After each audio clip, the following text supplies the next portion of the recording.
This is a condensed video on the 9 stages of meditation. And there's a whole longer one of this. I consider it the best approach to deepening your meditation, to attaining good meditation and deepening it and perfecting it. The 9 stages is the best way to do this. There's also the 4 foundations of mindfulness, which can be used in conjunction with this, as well as a number of other teachings on how to deepen meditation. But if you really want to walk the path in a stage-by-stage manner and deepen and get really good meditation, the 9 stages is supreme. So deep meditation unfolds through progressive stages, beginning with the 9 classical levels. For most practitioners, the 9th stage represents an extraordinary achievement, often requiring years of dedication. Beyond this, there are advanced stages like the 4 concentrations and 4 absorptions. They are said to transcend ordinary human experience. They're accessible to great Buddhas and Bodhisattvas, and in fact, some other great meditators. But shooting for the 9th stage of meditation in this life would fulfill most of our meditative purposes. So focusing on the 9th stage provides an achievable roadmap, first of all. If you're trying to go beyond that, it might not be realistic. Among these, the 7th, 8th, and 9th stages mark profound meditative depth. It's also called the category of power within meditation. Reaching the 4th stage signifies genuine meditation, moving past the time when you're trying to meditate and actually sustain meditation. And this is a remarkable shift in the experience of meditation. A lot of people never get there because they don't put in the effort in the beginning. They just kind of fumble around and they aren't instructed properly, unfortunately. So this video is an attempt to correct that and to help people attain actual meditation. So the 1st stage is called placement, and you simply direct your mind to an object of meditation. You just put the mind on the breathing and you watch it. We'll just use the breathing as the example, although other meditative objects are possible. The 2nd stage is called repeated placement. We're overcoming distractions through persistent effort. We keep coming back. We keep placing the mind on the object of the breath. We keep doing it over and over. The 2nd one is called close placement. So we're strengthening our focus to maintain the mind on the object for longer periods. And these 3 stages are done typically by counting cycles. So we count 7 breaths for placement, 21 for close placement, and we try and get to 108 for repeated placement. And if you can get to 108 breaths, generally you can sustain the meditation.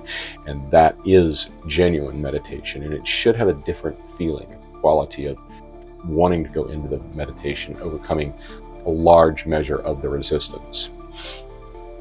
So the 4th stage, entering true meditation, this one can be called definite placement. It's when the mind remains on the object. It no longer entirely leaves the object. It might be really distant, there might be a lot of stuff going on, but the mind is always aware of the object. It's considered the beginning of genuine meditation because of that sustained stability.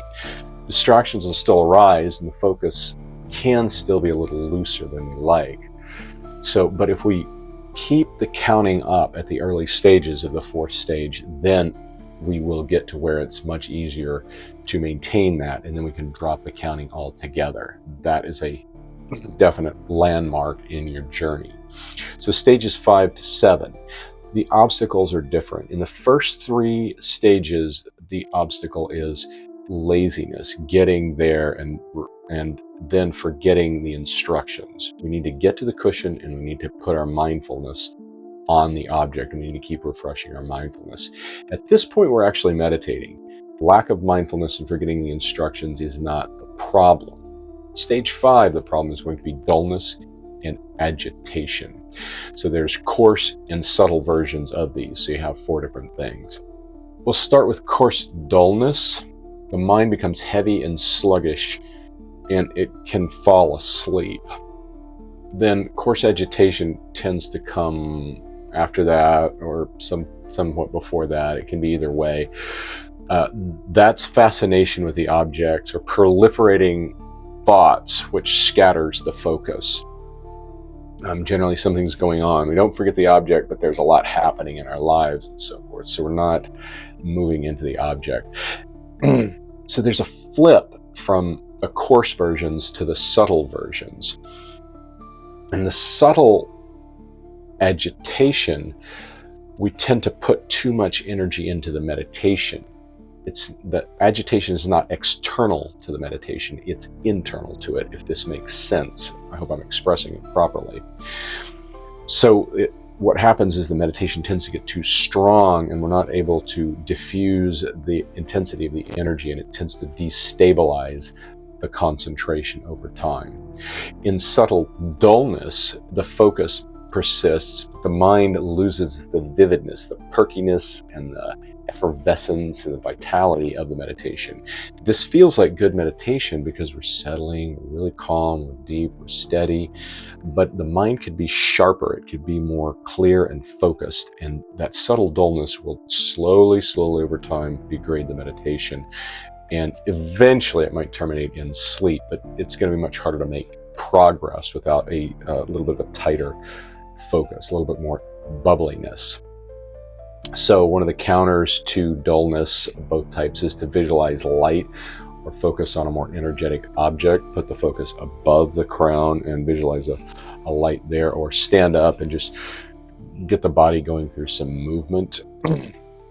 With agitation, there's lots of things you can do with both of them. There is, but you can expand your awareness, you can breathe the energy out, you can try and soften the energy just through your force of your own creativity and how to do that. Ask yourself how you can do it in your own mind. And then just gently bring the mind back to the object of meditation and deepen it. If you can smooth out the energy, it can increase the meditative focus. So by the 7th stage, these challenges become refined, requiring vigilance and balanced application of techniques. At the 7th stage, we have a sense of victory. We've achieved something really powerful and profound. But the danger here is that we decide it's good enough and we don't realize there is a deeper state of mind to attain. So in the first 3 stages, we're developing stability. In stages 5, 6, and 7, we're developing clarity. And stage 5 is taming, stage 6 is pacifying, and stage 7 is thoroughly pacifying in terms of the aspects of mind. Stage 7 pacifies the very subtle aspects. Now we get into 8, and it's called one-pointedness, the 8th stage. So really strongly, powerfully on the object. There's virtually no obstacles to the meditation in the mind at this point. As a matter of fact, the problem with the 8th stage, very faint agitation and dullness are arising. They're not an obstacle, but they're so subtle that we're not seeing them. So in order to get rid of those last subtlest traces, which are very difficult to even see, we need to still apply the antidotes in just the faintest way in order to deepen and move toward the 9th stage. So the 9th stage is called equanimity. At this point, we're truly in the 3rd aspect or quality, which is power, meditative power. So at this deepest level, the mind is unshakable. Distractions resolve naturally without any effort. So the primary obstacle is what was the antidote of the 8th stage. We're constantly subtly scanning for issues and applying unnecessary antidotes. The practice now involves letting go of techniques and resting in pure equanimity. Over-applying the antidotes is the problem. The solution is equanimity. Just relax and let it be. So how do you get better at this? How do you move along this? Well, if you practice consistently, 30 to 60 minutes a day, reaching the 4th stage is generally considered to be possible within about a month, maybe a little quicker. Now, if you've been doing it for a while, you may already be on the 2nd stage or even the 3rd stage.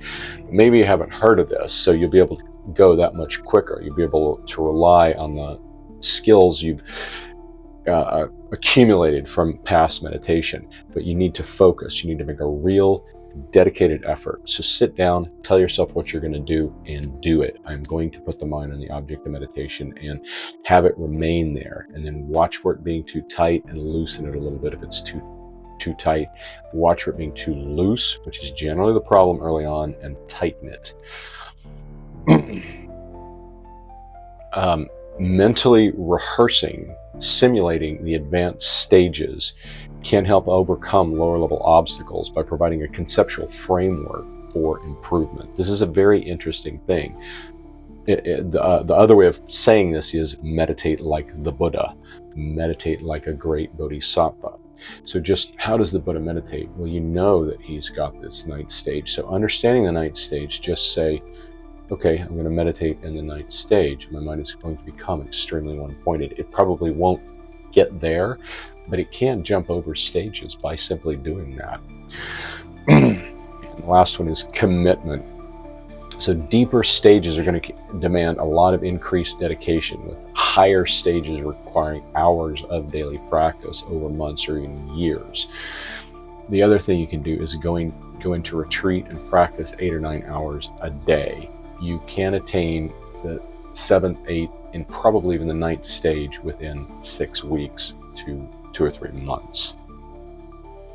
So science supports these stages. They've done a lot of MRI scans and so forth on long-term meditators, and they've shown that it changes the brain structure, increases neuronic interconnections and all those kinds of things, and changes the gray matter in regions related to focus, the prefrontal cortex.